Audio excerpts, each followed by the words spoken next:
time for another installment of Story Time with Devon. I knew you'd be excited. Uh, so, you know, so this story is magical. It has the police and cobbler involved. It's wonderful. so, uh, you should probably follow me if you enjoy my story time so that way you never miss one. And also make sure that you like, share, save, do all of that stuff, right? So, this story, you remember I made the mulberry cobbler. I guess it was crumble of what I made, mulberry crumble, just like, I don't know. It was at the end of May when I made it, and I posted a little video. It was one of my resistance girly tips. And so, long story here, but I'll try to keep it as brief as possible. So, mulberry plants grow natively here in Nebraska, and there are lots of them around my area where I live because I live in an older neighborhood in Omaha. And the place where I normally go and pick them has a small enclave of unhoused folks that live back in this forested area. And the first time I was there picking them this season, I informed some of them that they could eat these berries because they were inquiring what I was doing. Hence, I wasn't able to go back to that area to pick them in order to make that dessert that I made. Because you do have to have 3 cups. And like mulberries, they're tiny, tiny, tiny little berries and very fragile. So you don't want to have to carry them too far. Always have like a nice netted bag to carry them in. That helps them a lot. But the trees that I had been harvesting them off of in years past, now we're having some other folks that are harvesting fruit off of them, which makes sense. That's great. I want everybody to reap the benefits of these free berries that are just like growing wild. So this time I went to an abandoned lot that's like a couple blocks from my house.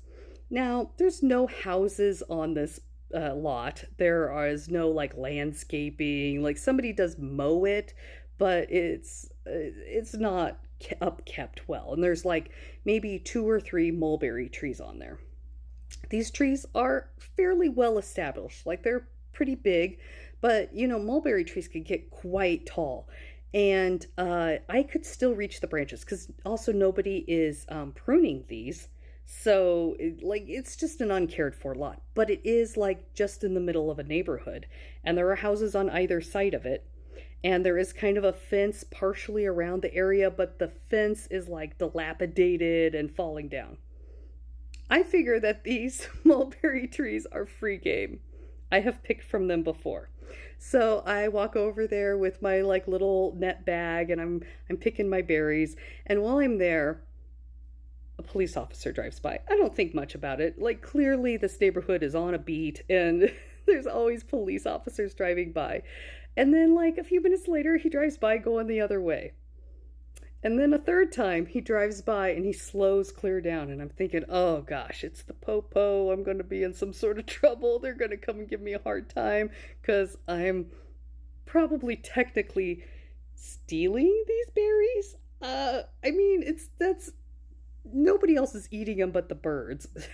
So I don't know that anybody's going to be angry that I'm taking these berries, but I thought for sure that this guy was going to be upset about it.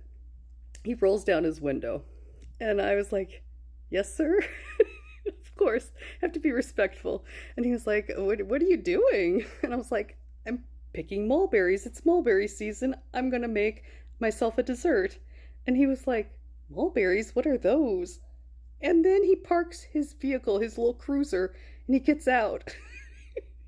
And he comes over to the tree, and I show him what I'm doing, and I show him what the berries look like, and he's like, you can eat these? And I was like, yeah. So I ate one. And then so he took one off the tree, and he ate it. And he was like, oh my God, those are actually really good. He's like, I've never seen these in the store.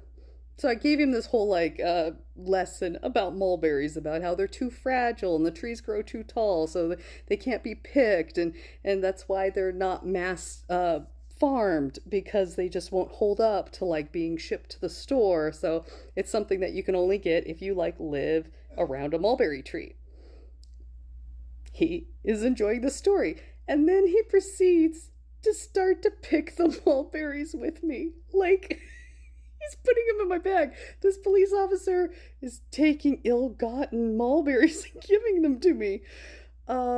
And he's getting like mulberry juice all over his hands. Like, it's very messy to pick mulberries. Like, the berries are so soft that like the juice squeezes out all over you, and like it's running down his arms into like the cuffs of his shirt. Anyway, with the help of this police officer, I got about 3 cups of mulberries and was able to make my little treat, serve it with some ice cream, and like as I'm getting ready to go after we've like picked all of these berries, he's like, "Thanks so much for the information. I'm definitely going to use this again." He's like, "I bet I have some of these trees around where I live," and I was like, "I bet you do." You should go and pick some and make some of this on your own. Uh, Thanks, Omaha Police Department. Oh, good stories, good times. Thank you, everybody. I'm glad you listened to another one of my silly stories. Have a great night.